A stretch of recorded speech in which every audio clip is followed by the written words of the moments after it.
In January 1913, the most militant members of the party, Enver Pasha and Talat Pasha, they came to the power.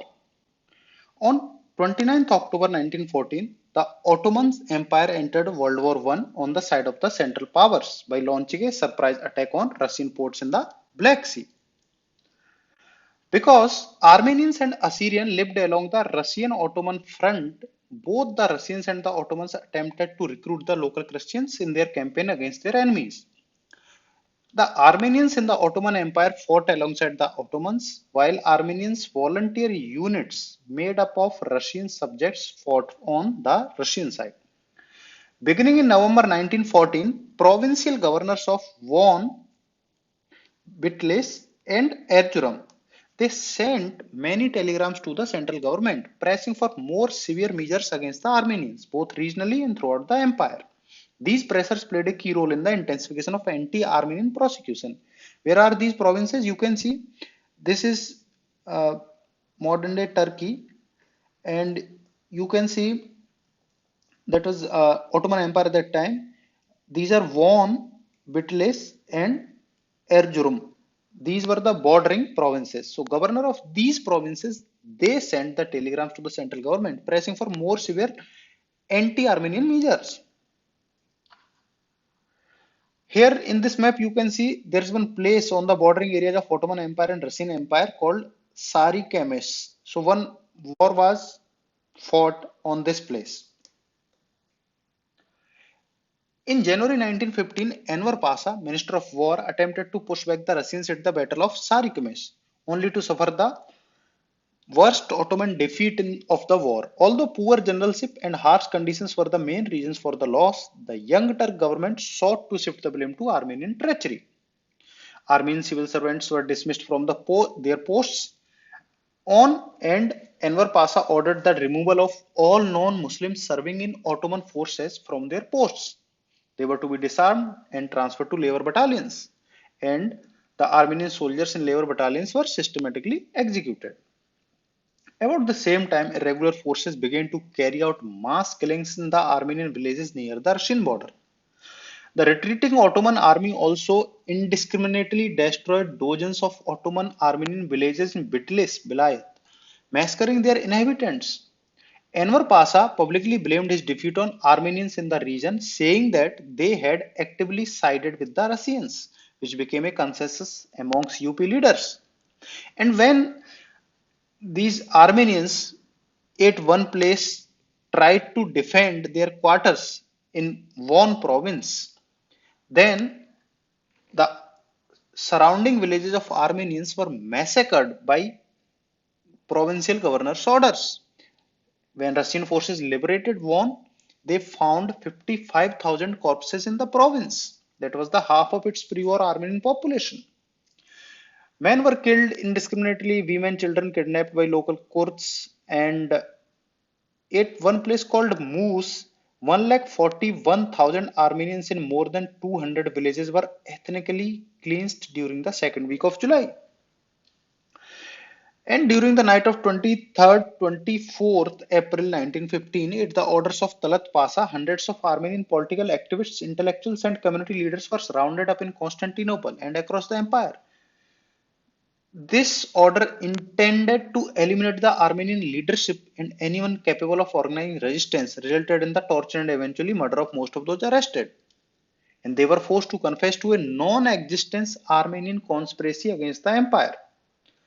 Same day, Talat ordered the shattering of all Armenian political organizations and decided that Armenians who had previously been planned to be destined to Central Asia Minor now will be deported to Syrian deserts. This is the place Moose, where around 141,000 Armenians were slaughtered in nearly 200 villages. So this is the pic of one side, these Russian soldiers seeing that massacre site. Soon after the defeated Sarikamis, the Ottoman government began to deport Armenians from eastern Anatolia. Okay, on the grounds that their presence near the front lines posed a threat to national security. And in May, the Ottoman Parliament passed legislation formally authorizing the deportation. So throughout the summer and autumn of 1915, Armenian civilians were removed from their homes and marched through the valleys and mountains of eastern Anatolia towards desert concentration camps. The deportation, which was overseen by civil and military officials, was accompanied by a systematic campaign of mass murder carried out by irregular forces as well as by local Kurds and Circassians. Survivors who reached the deserts of Syria languished in concentration camps, many starved to death, and massacres continued. Conservative estimates calculate that around 6 lakh to more than 10 lakh Armenians were slaughtered or died on the marches. So, on 23rd May, Talat Pasha ordered the deportation of the entire Armenian millet to Deir ez-Zor. There is one place called Deir ez-Zor. So he said that all Armenians will be deported to that place. On 29th May, the CUP Central Committee passed the temporary law of deportation. Ottoman records show that government aimed to reduce the population of Armenians to no more than 5 to 10% in any part of the empire. And this goal could not be accomplished without mass murders. So, in August 1915, deportation was extended to Western Asia Minor and European Turkey. Overall, national, regional, and local levels of governance, as well as power brokers in the party, government, and army, cooperated willingly in the perpetration of genocide. Many perpetrators came from the Caucasus who identified the Armenians with their Russian oppressors. Perpetrators had a variety of motives, including ideology, revenge, desire for Armenian property, and careerism. Ottoman politicians who opposed the genocide, they faced dismissal or assassination. The government decreed that any Muslim who harbored an Armenian against the will of the authorities would be executed. So the Armenian genocide laid the ground for the more homogeneous nation state that eventually will become the Republic of Turkey. By the end of the war, more than 90% of the Armenians in the Ottoman Empire were gone. You can see these people are being taken for execution. Same in this pic. These people are marching towards through mountains. This is temporary camp. These were the common sites on sides of the roads. Mass execution took place. These people they are going. These people are taking a break in desert, and then this guy is seeing these that camp of Deir ez-Zor after the war. Islamization carried out as a systematic state policy. An estimated 1 lakh to 2 lakh Armenians were Islamized. Young women and girls were often appropriated as house servants and sex slaves. Some boys were abducted to work as unfree laborers for individual Muslims or sent to state-run orphanages. Most of them endured exploitation, hard labor without pay, forced conversion, and physical and sexual abuse. Women and children who fell into Muslim hands during the journey typically ended up in Turkish or Kurdish hands, in contrast with those captured in Syria by Arabs and Bedouins. Military commanders told their men to do whatever you wish, resulting in widespread rapes. Although Armenian women tried various means of avoiding sexual violence, often suicide was the only available mean of escape. Deportees were displayed naked in Damascus and sold as sex slaves in some areas. Some were sold in Arabian slave markets and ended up as far as Tunisia and Algeria. The first arrival in mid 1915 were accommodated in Aleppo. There were 25 concentration camps in Syria and Upper Mesopotamia. But later 1915, the camps around Aleppo were liquidated and the survivors were forced to march to Ras Al Ain. There was one place called Ras Al Ain. The camp around Ras Al Ain were closed in early 16 and then survivors sent to Deir ez-Zor. In general, Armenians were denied food and water during and after their forced march to Syrian deserts. Many died of starvation, exhaustion, or disease. By October, so this is that famous concentration camp sort of. By October 1915, some 8,70,000 deportees had reached Syria and Upper Mesopotamia. Most were repeatedly transferred between camps, being held in each camp for a few weeks until there were very few survivors. The guards raped female prisoners and also allowed Bedouins were tribe in Arabian tribes, to raid the camp at night for looting and rape. Some women were forced into marriages. Childless Turks, Arabs, and Jews would come to the camp to buy Armenian children from their parents. Thousands of children were sold in this manner. In the beginning of 1916, some 50,000 deportees were alive. Sorry, 5 lakh deportees were alive. But after hearing from German politicians that they expected surviving Armenians to be allowed to return home after the war, Talat Pasha ordered a second wave of massacre in early 1916. More than 2 lakh Armenians were killed between March and October 16, often in remote areas near Deir ez-Zor. The massacres killed most of the Armenians who had survived the camp system. Okay, so this was second route of massacre. You can see this is the chart showing the deportation of Armenians and their massacre sites. This is that camp Deir ez-Zor. This is Aleppo. This is Musa Dagh. There is famous story for when at this Musa Dagh place when Armenians they defended themselves. And this is Bitlis. This is Erzurum. This is Van. This is Mosul. Okay, this chart shows how the deportation was planned. A secondary motivation for genocide was the destruction of the Armenian middle class to make space for Turkish and Muslim middle class. Ottoman Parliament passed the temporary law of expropriation and confiscation on 13th September 1915, formalizing commissions to redistribute property confiscated from Armenians and excluding any possibility of their return. So this was the law passed.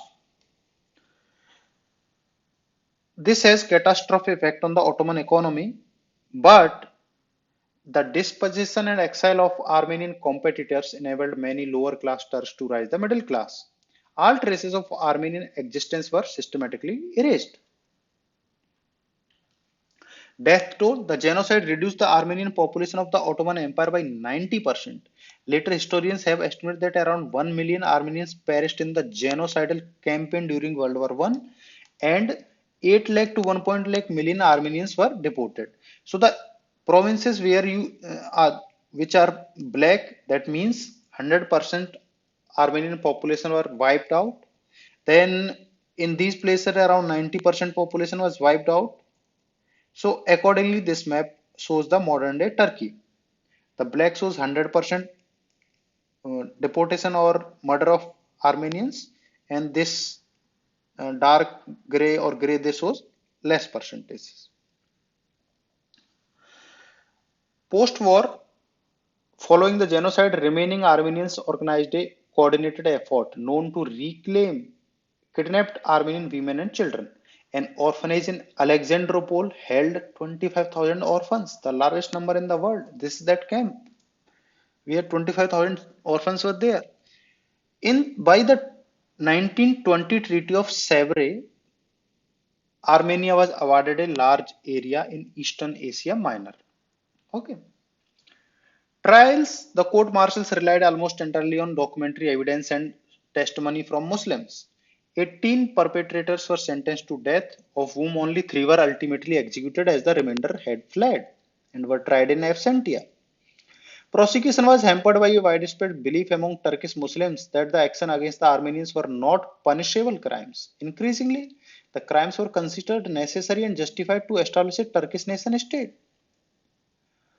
Then on 31st March 1923, the nationalist movement passed a law granting immunity to CUP war criminals. The Treaty of Sevres was annulled by the Treaty of Lausanne later that year, which established Turkey's current borders and provided for the Greek population's expulsion. On 15th March 1921, Talat Pasha was assassinated in Berlin as part of Operation Nemesis. the 1920s covert operation of the Dastan Shutyun to kill the perpetrators of the Armenian genocide. Then Turkish War of Independence, remaining CUP cadre organized the Turkish nationalist movement to fight against both native Christian minorities and foreign powers. Many supporters of the independence movement were perpetrators of the genocide and had profited from it. In February 1920, after capturing Marash, Kemalist forces massacred thousands of Armenian civilians. Between 1922 and 29, the Turkish authorities eliminated surviving Armenians from southern Turkey, expelling thousands to French-mandated Syria. In 1918, at least 2 lakh people, mostly refugees from genocide, died from starvation or disease in the newly independent First Republic of Armenia, partly due to a Turkish blockade of food supplies. Food shortages were exacerbated by the deliberate destruction of crops in eastern Armenia by Turkish troops, both before and after the armistice. From 1918 to 1920, there were revenge killing of Muslims by Armenian militants, totaling at most 40,000 to 60,000, but providing a retroactive excuse for genocide. In 1920, Turkish General Kazım Karabekir invaded Armenia with orders to eliminate Armenia physically and politically. According to Kevorkian, only the Soviet occupation of Armenia prevented a third phase of genocide, this time planned by the Kemalist authorities.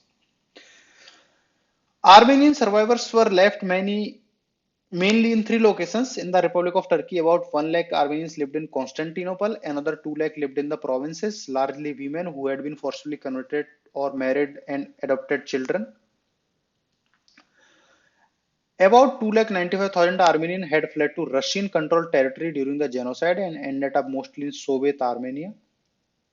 An estimated 2 lakh Armenians refugees lived in the Middle East. Legacy. In Germany, the Nazis viewed Kemalist Turkey as a post-genocidal paradise. And according to historian Stefan Eric, they incorporated the Armenian genocide, its lessons, its tactics, benefits into their own worldview. International recognition. In response to continuing denial by the Turkish state, many Armenian diaspora, mainly in America, there are around 2 million, 1.5 to 2 million Armenian in America. They diaspora activists have lobbied for formal recognition of the Armenian genocide, an effort that has become a central concern for the Armenian diaspora. On 20 April 1965, Uruguay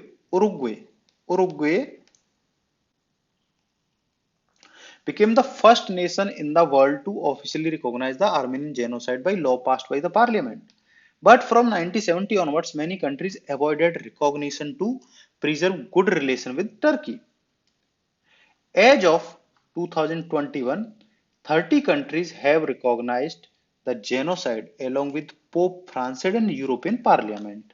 And then it was American government President Joe Biden who on 24th April 2021 on 106th anniversary of massacre, that is like 24th April to 1915 to 24th April 2021. On 106th anniversary of this massacre, President Joe Biden formally recognized this massacre by Turkey as Armenian genocide. So this was all about Armenian genocide. We will meet in next video with new topic. Take care. Bye.